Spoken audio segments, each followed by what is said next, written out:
Bonjour. Dans le cadre de cette session au Cambodge, je souhaiterais vous présenter donc le projet Hépatite C d'Épicentre et de MSF, dont le but est de développer un modèle de soins simplifié et adapté à un contexte rural, dans la perspective d'apporter au ministère de la Santé cambodgien les outils et données nécessaires à l'élaboration de son programme national pour contrôler les hépatites virales. Le Cambodge se place au second rang des pays de la région Pacifique Ouest, avec une prévalence d'infection chronique d'hépatite C de 1,6% et un nombre de cas estimé à 257 000. En septembre 2016, MSF et Épicentre mettent en place un projet de dépistage et de traitement de l'hépatite C à l'hôpital Preah Samak de Phnom Penh. Ce modèle de soins initial comprend environ 16 visites, dont 7 avec un médecin, de nombreux examens, du counseling, et le temps de mise sous traitement après le sérodiagnostic est de 2 à 3 mois.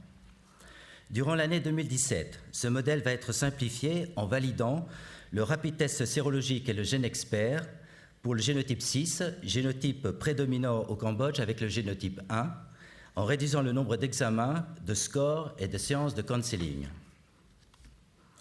Depuis début 2018, le modèle de soins se résume à 5 visites, dont une seule médicale, tout en préservant l'efficacité du traitement et son innocuité. La première visite comprend un sérodiagnostic et, si positif, un prélèvement sanguin pour une charge virale et des sérologies HIV et HBV. 3 jours plus tard, les résultats des tests sont donnés. Si la charge est détectable, une mesure de la fibrose hépatique par fibroscan est réalisée et pour les femmes en âge de procréer, un test de grossesse et une éventuelle mise sous contraception. 3 jours plus tard, le patient rencontre le médecin qui prescrit le traitement après un examen clinique et la prise de connaissance des résultats. Le patient reçoit 1 mois de traitement. 1 mois plus tard, lors de la 4e visite, il reçoit 2 mois de traitement et revient 3 mois après la fin de son traitement pour une nouvelle charge virale afin de confirmer la guérison. Un seul traitement est prescrit, sofosbuvir daclatasvir, qui, grâce aux travaux d'Épicentre et de MSF, fut reconnu par l'OMS comme régime pangénotypique en juillet 2018. La durée de traitement est de 3 mois. Les effets indésirables sévères sont rares. Du fait de la simplification du modèle de soins, le temps de mise sous traitement n'est plus que d'1 semaine et le nombre de patients initiés par jour a été multiplié par 5 avec les mêmes ressources humaines, voire moins. À l'hôpital Koh Samak, d'octobre 2016 à mars 2019, 17 700 personnes furent dépistées séropositives, dont environ 60% venant de province, et 11 500 furent mises sous traitement antiviral. À ce jour, le taux de succès des patients testés 3 mois après la fin du traitement est de 98%. À partir de ce modèle simplifié, un modèle de soins adapté à un district opérationnel en milieu rural est développé. Ce modèle rural, que nous appelons également dépistage passif, consiste aussi en 5 visites, 4 en centre de santé et 1 à l'hôpital de district, avec des sérodiagnostics HCV et HIV lors de la première visite au centre de santé et éventuellement un prélèvement sanguin qui est envoyé au laboratoire de l'hôpital du district où se trouve le GENExpert. Les patients virémiques sont convoqués pour une consultation médicale à ce même hôpital. Ils reçoivent 1 mois de traitement, les 2 mois suivants étant remis au centre de santé. Enfin, 3 mois après la fin du traitement, le patient repasse au centre de santé pour une nouvelle charge virale. Les personnes dépistées sont soit des patients occasionnels du centre de santé, se voyant proposer le dépistage, soit des personnes informées lors de sessions de promotion de la santé ou le bouche à oreille. Dans le district opérationnel de Montreuil, de mars à décembre 2018, 10 400 personnes furent testées dans les 13 centres de santé, 2 100 furent dépistées séropositives et 1 300 mises sous traitement. Sur 883 cas testés 3 mois après la fin du traitement, 98% avaient une charge virale indétectable. Les quelques cas de perte de vue sont des patients ne revenant pas pour contrôler la charge virale du fait du fort taux de guérison.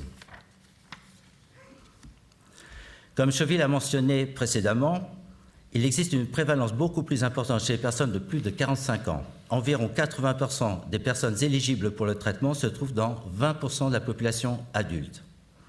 Aussi, pour mieux couvrir cette catégorie d'âge et par conséquent améliorer le taux d'identification des séropositifs du district, objectif que nous pouvons estimer grâce aux résultats de l'étude de prévalence, le dépistage actif fut mis en place.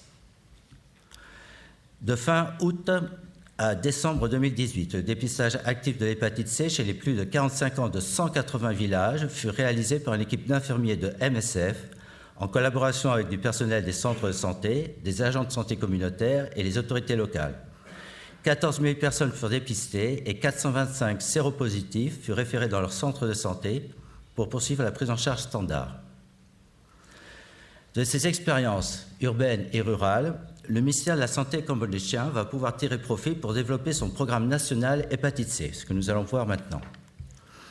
En octobre 2018, fut créé le groupe de travail hépatite virale au sein du département de contrôle des maladies transmissibles avec comme membres l'Institut national de santé publique et son laboratoire, des hépatologistes de différents hôpitaux de Phnom Penh, l'Agence nationale de recherche sur le sida et les hépatites, l'OMS, MSF et quelques autres acteurs. Par la suite, furent rédigés les termes de référence de ce groupe de travail, à savoir écrire le plan stratégique national pour les hépatites virales, puis développer les outils et mobiliser les ressources nécessaires à ces réalisations.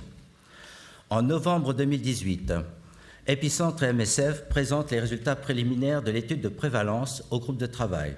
Et en mai 2019, nous présentons le modèle de soins rural, ainsi que les résultats préliminaires de l'étude coût-efficacité des stratégies de dépistage de l'hépatite C dans le district, conduite par le professeur Irpor, ex-MSF et maintenant vice-directeur de l'Institut national de santé publique, dont voici les principaux aboutissants.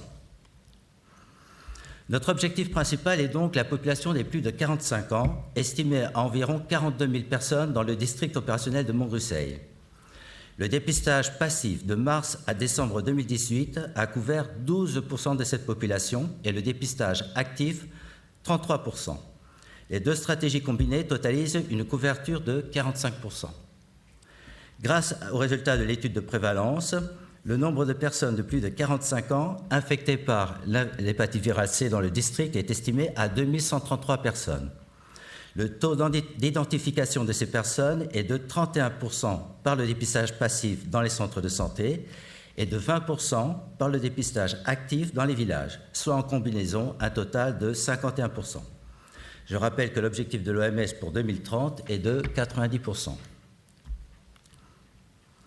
À considérer le coût direct par cas détecté, charge virale comprise. Dans les centres de santé, il est estimé à 126 $ si on dépiste les adultes de plus de 18 ans et à 74 $ si on restreint le dépistage aux plus de 45 ans. Pour le dépistage actif, réservé aux plus de 45 ans, le coût est estimé à 274 $. Enfin, avec l'association des deux stratégies, le coût est de 174 $ si on dépiste les plus de 18 ans dans les centres de santé ou de 139 $ si on limite ce dépistage passif aux plus de 45 ans.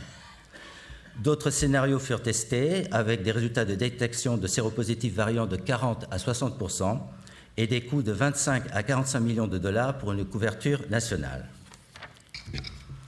Aujourd'hui, à partir de l'expérience de MSF et des résultats d'Épicentre et de l'Institut national de santé publique, le groupe de travail hépatite virale réfléchit aux stratégies à retenir pour le plan national. Quelle catégorie d'âge à cibler dans le centre de santé? À ce sujet, je souhaite ajouter que grâce à l'identification d'un fort taux de séropositivité chez les plus de 18 ans dans un centre de santé, une source de contamination toujours active fut identifiée. Doit-on poursuivre le dépistage actif chez les plus de 45 ans?